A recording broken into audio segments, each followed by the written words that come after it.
सुनील कुमार बम्बम हैं यादव के से यहाँ की चुनावी रणनीति चल रही। सबसे पहले आपका एपीएन न्यूज़ में सर बहुत स्वागत, अभिनंदन है हमारे चैनल में। धन्यवाद पंकज जी।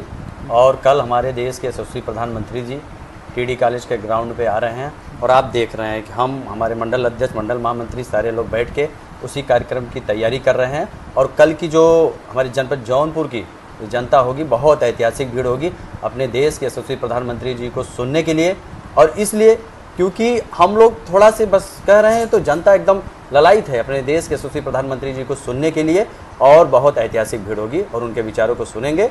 और क्योंकि हमारे देश के यशस्वी प्रधानमंत्री ने जनता के लिए, अपने देश के लिए, अपने प्रदेश के लिए बहुत से विकास कार्य किए हैं, इसलिए हम लोग इस बात पे और इस दावे पे और इस भरोसे के साथ कह सकते हैं कल बहुत ऐतिहासिक भीड़ होगी। और निश्चित ही हमारे देश के यशस्वी प्रधानमंत्री जी के नेतृत्व में हम अपने जनपद जौनपुर की दोनों लोकसभा सीट जीतने जा रहे हैं। एक सवाल मेरा यहाँ की जो है लोकसभा सीट 73, यहाँ पर प्रदेश की निगाहें टिकी हुई है। जिस तरह से प्रधानमंत्री नरेंद्र मोदी जी और योगी जी भी आ रहे हैं, कहीं न कहीं यहाँ पर जिस तरह से ताबड़तोड़ जिस तरह से जनसभाएं कर रहे हैं, कहीं न कहीं एक तरीके से जीतने का एक मूल मंत्र देंगे 24 में। निश्चित ही जीतने का मूल मंत्र देंगे हमारे देश के यशस्वी प्रधानमंत्री, प्रदेश के माननीय मुख्यमंत्री जी।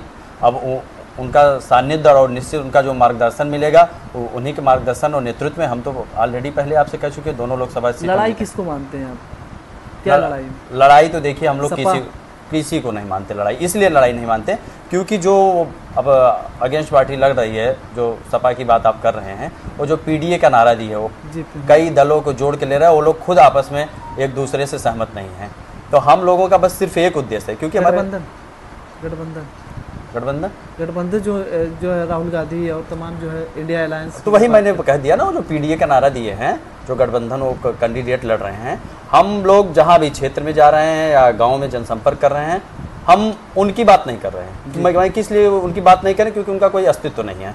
हम अपनी बात कर रहे हैं। हमारे देश के प्रधानमंत्री, प्रदेश के मुख्यमंत्री, उन्होंने तमाम ऐसी योजनाएं और विकास के कार्य किए हैं कि उस आधार पे हम पब्लिक के बीच में जा रहे हैं और हमको अपार जन समर्थन और सहयोग मिल रहा है। और मैं फिर उन्हीं के विकास कार्यों, उन्हीं की योजनाओं के, मोदी जी कहते हैं 400 के पार के जो नारे दिए हैं, क्या नारे जो क्या निश्चित है हमारे देश के यशस्वी प्रधानमंत्री जी ने कहा है कि अब की बार 400 पार, और अब की बार 400 पार में हमारे जनपद जौनपुर का भी योगदान होगा। तो क्या एजेंडा होंगे यहाँ पे? एजेंडा अगर बात करें तो जिस तरह से युवाओं के लेकर क्या कुछ सरकार करने वाली है? अब हमारे देश के प्रधानमंत्री और प्रदेश के मुख्यमंत्री हमारे युवाओं के लिए बहुत से उन्होंने योजनाएं संचालित की है। और अभी तो क्योंकि आचार संहिता का कार्यक्रम लगा, हम लोग लगातार जाते हैं। आप समझिए ना, इसके पहले कभी ऐसे रोजगार मेले का आयोजन होता था? नहीं, कभी नहीं होता था।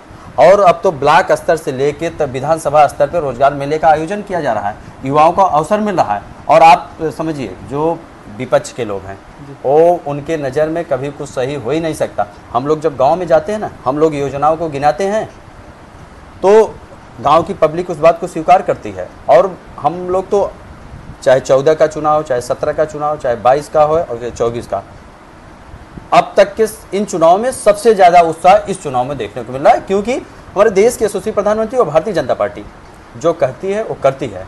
उन्होंने कहा था, क्योंकि बड़े बड़े मुद्दों को उन्होंने कहा हम आएंगे, धारा 370 हटाएंगे, उन्होंने उसको करके दिखाया। उन्होंने, हम लोग जब चुनाव में राम मंदिर बन रहा, मैं उसी पे आ रहा हूँ। हम लोग जब चुनाव में जाते थे, लोग कहते थे कि अरे भारतीय जनता पार्टी वाले हैं, अरे भैया आप लोग कहते हैं कि राम मंदिर कब बनेगा, आप लोग खाली वोट ले लेते हैं, बनते हैं। और हमारे देश के यशस्वी प्रधानमंत्री जी ने कहा था हम आएंगे पूर्ण बहुमत की सरकार में और उसको बनाएंगे। और आप लोगों ने देखा, उसका भव्य शिलान्यास भी हुआ, फिर लोकार्पण हुआ। आज लाखों श्रद्धालु लोग दर्शन करने जा रहे हैं।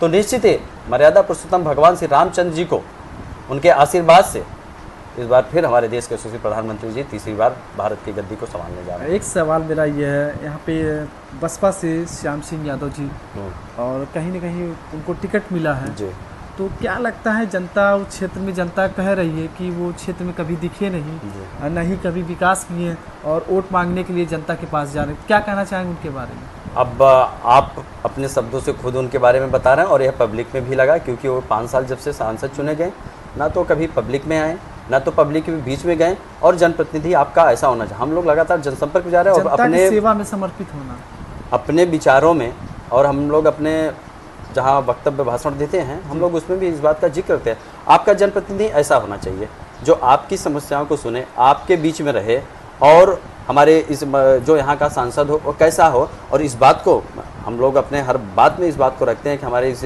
73 लोकसभा के कैंडिडेट जो हैं आदरणीय कृपा शंकर सिंह जी, वो हम लोगों के बीच के हैं, यहीं के रहने वाले हैं, मल्हनी विधानसभा के सौदरपुर ग्राम पंचायत के।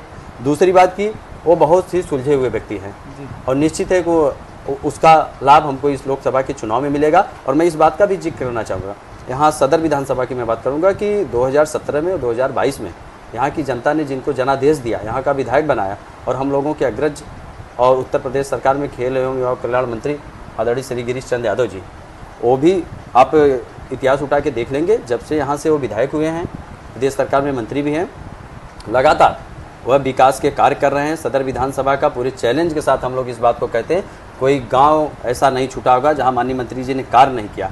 और निश्चित ही आज अगर हम लोग क्षेत्र में जाते हैं तो इस बात का चर्चा होता है जी कि भाई गिरीश यादव ने बहुत काम किया है।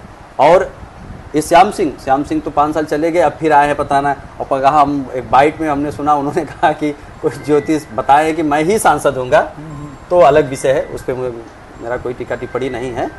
और हम जनता उनको नकार चुकी है। किस तरह से जनादेश दिखाएगी जनता इस बार? क्या जनादेश दिखाएगी? जनता अपना मत देके आने वाली 25 तारीख मुद्दे पर वोट होने वाले हैं? विकास के मुद्दे पर वोट होंगे, विकास के मुद्दे पे वोट होंगे, अपने सनातन धर्म के मुद्दे पे वोट होगा, राष्ट्रीय स्तर के मुद्दों पे वोट होगा।